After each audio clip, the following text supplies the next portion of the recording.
MS is a serious, chronic and debilitating disease. This movie outlines our current knowledge of the pathophysiology of MS and describes the mode of action of interferon beta treatment in relation to these processes. The cause of MS remains unknown. However, over the past 20 years, considerable progress has been made in our understanding of the pathological processes that underlie this disease. MS is a complex and heterogeneous disease involving many different levels of pathology. Although physiological damage occurs in the central nervous system, which consists of the brain and the spinal cord, this damage is caused by a malfunctioning immune system, which attacks the nervous system. The neurological symptoms seen in MS are thought to be related to the problems in nerve conduction that result from axonal demyelination and disruption. However, the inflammation and edema that occur following a breach of the blood-brain barrier also contribute to CNS damage.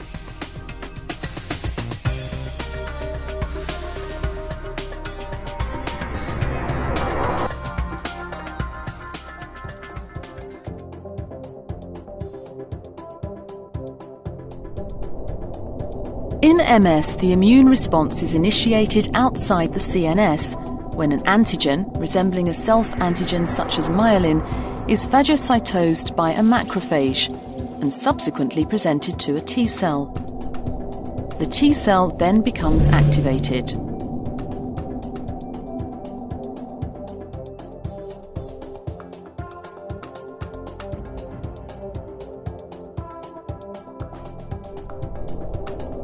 Rebif binds to specific receptors on antigen-presenting cells and T cells.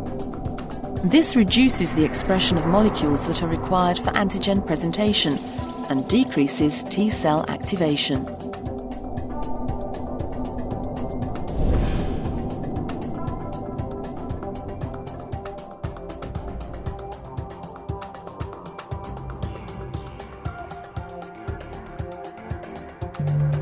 Activated T cells release cytokines, including gamma interferon and interleukins, which bind to cells such as B cells, macrophages and other T cells, further augmenting the immune response. These cytokines also cause the expression of surface adhesion molecules, such as VCAM on the endothelial cells lining the blood vessels.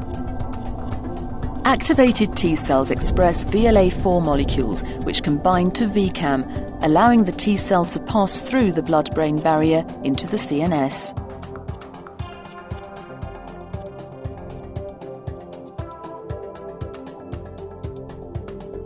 Rebif decreases T cell activation and secretion of pro-inflammatory cytokines, helping to prevent further activation and amplification of the immune response. Rebif also helps to prevent T cells from entering the CNS.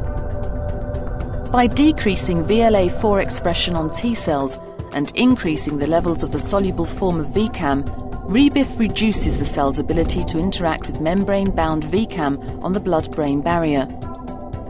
The levels of guidance molecules known as chemokines and enzymes that assist in the digestion of the matrix membrane are also decreased by Rebif.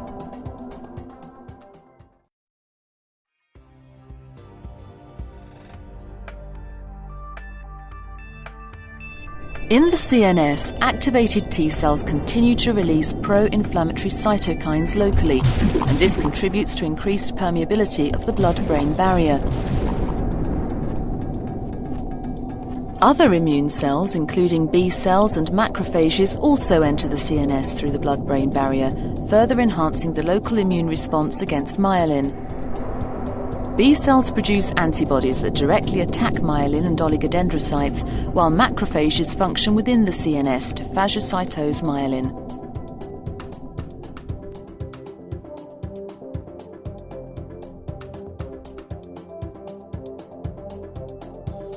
Rebif impacts on T cell activity in the CNS. Following exposure to Rebif, any T cells that cross the blood-brain barrier secrete reduced levels of pro-inflammatory cytokines. Rebif's ability to reduce the levels of pro-inflammatory molecules decreases activation and reduces the number of inflammatory cells within the CNS.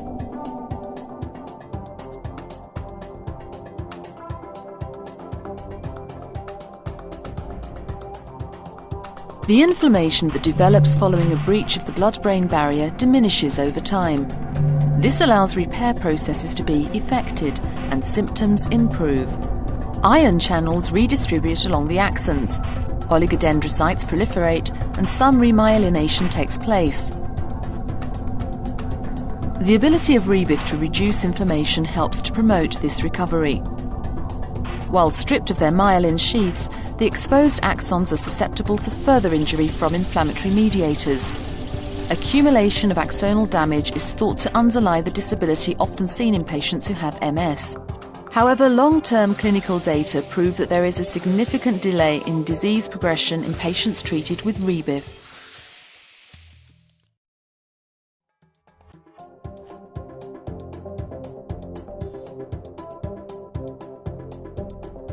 As we have seen, the pathology of MS involves many different pathways and levels of cellular interactions, presenting a huge range of possible targets for therapeutic interventions. However, if we view the pathogenesis of MS in terms of 4 key aspects, we can see that there is considerable variation in the extent to which the different treatments for MS are able to provide multi-level protection from disease activity. On the basis of research to date, glatiramer acetate is known to alter T-cell activation and may promote the development of anti-inflammatory T-cells. Natalizumab, a targeted immunosuppressant, acts on a single aspect of the MS disease process by blocking VLA4 and thus preventing T-cells from travelling into the CNS. In contrast, rebif has been shown to act upstream of these treatments and impacts on 4 aspects of the disease process. Rebif is known to reduce T-cell activation and proliferation. Rebif also decreases the secretion of pro-inflammatory cytokines. Rebif prevents inflammatory cells from travelling into the CNS. By decreasing the number of immune cells inside the CNS, rebif reduces neuronal damage and delays disease progression. Until the cause of MS is uncovered and a primary molecular target can be identified, treatments that target several different aspects of the disease process may offer considerable advantages over those that affect only 1 or 2 aspects. By targeting the pathogenic mechanisms of MS in both the CNS and the periphery, rebif provides a strong foundation for optimizing therapy.